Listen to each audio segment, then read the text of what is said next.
Okay, so meron tayong clutch assembly dito na nagpalit ng finger mga pre.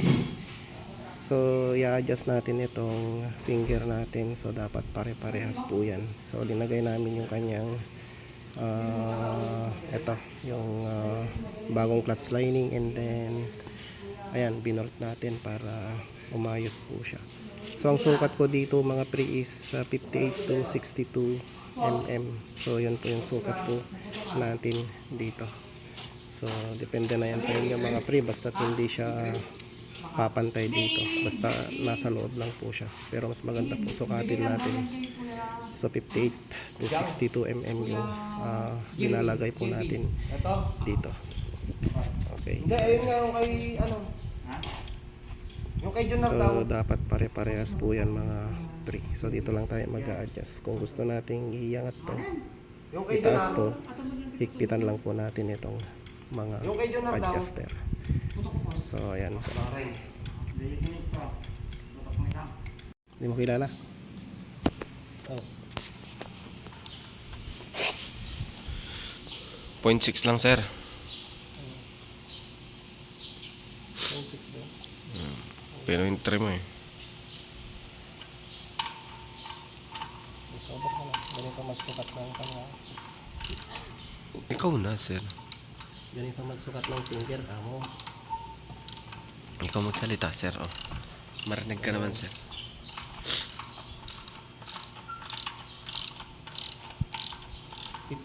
To 62 mm lang yung body.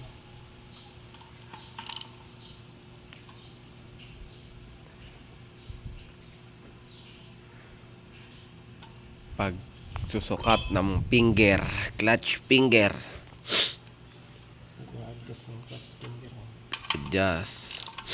Kailangan pare-parehas, hindi pwedeng iba-iba.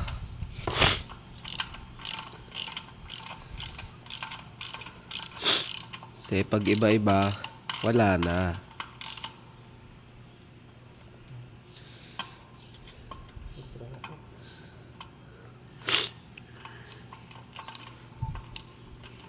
Dapat pare-parehas. Kailangan 0-0. Hindi pwedeng lamang yung kabila, lamang yung kabila. Ayan o, seryoso. Kailangan seryoso. Pag hindi, wala. Ba?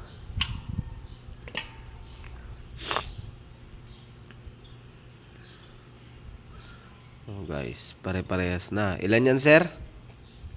62. 62. 58 to 62 mm ang standard. 58 to 62 mm kano ang standard ng sukat ng finger. Okay na. Yang apat na yan kailangan magkakapantay.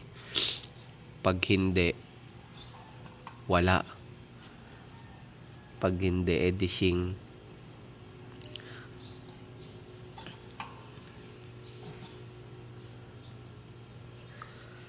Diba?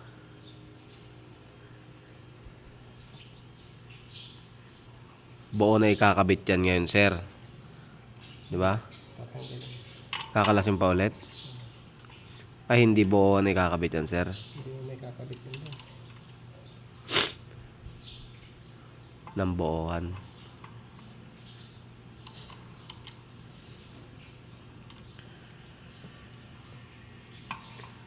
Kala ko buo na ikakabit, sir eh.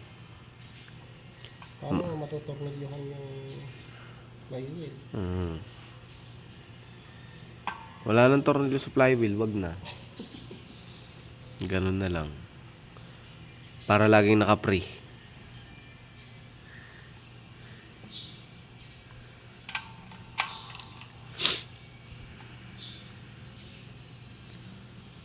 Ayos na. Oh, lock na lang, Brad. Lock na lang ang ikakabit. Okay, so yan mga pre, oh, hindi na siya aalog. So maganda yung pagkakalapat ng release bearing natin sa mga finger. Walang alog. So ibig sabihin, pare-parehas yung height ng ating clutch finger. So ayan siya. Yan, walang alog. So, pagkatapos nating may set ng maganda mga pare ko huwag natin kakalimutan ilagay yung kanyang lock. So, ito yung kanyang lock. Ayan o. Okay, sigpitan lang natin to ng konti and then lock natin pa ganyan. Ayan. Para hindi mag-adjust po yung ating adjusting nut. Yan.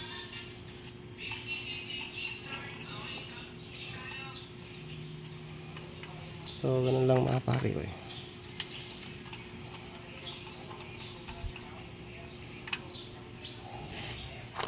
Ayan, lagay natin lahat.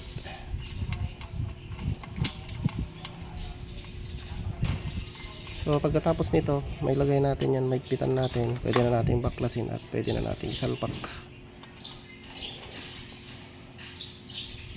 Okay, baliktad.